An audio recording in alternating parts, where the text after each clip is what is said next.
গাজীপুরের কালিয়াকৈরে একটি সংঘর্ষে 4 জন নিহত হয়েছেন, যাদের মধ্যে একই পরিবারের 3 সদস্য রয়েছেন।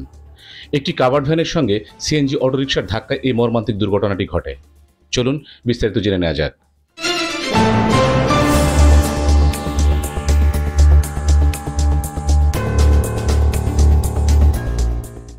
শুক্রবার দুপুরে গাজীপুরের কালিয়াকৈর উপজেলায় বারাচালা গ্রামের মৌনা কালিয়াকৈর আঞ্চলিক সড়কে এই দুর্ঘটনাটি ঘটে।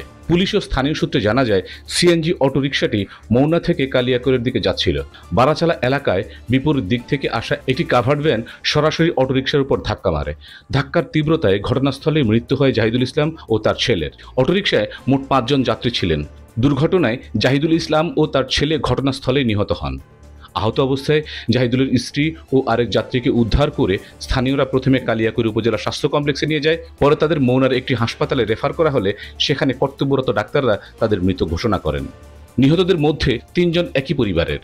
বগুড়ার ধুনট উপজেলার ঈশ্বরঘাট গ্রামের বাসিন্দা মোহাম্মদ জাহিদুল ইসলাম ও তার স্ত্রী এবং ছেলে। চতুর্থ নিহত ব্যক্তির পরিচয় এখনও নিশ্চিত করা যায়নি। পুলিশ দুর্ঘটনা কবলিত গাড়িটি জব্দ করেছে এবং আইনি প্রক্রিয়া চলছে বলে জানিয়েছেন। সড়ক দুর্ঘটনায় প্রতিদিন প্রাণ হারাচ্ছে অসংখ্য মানুষ।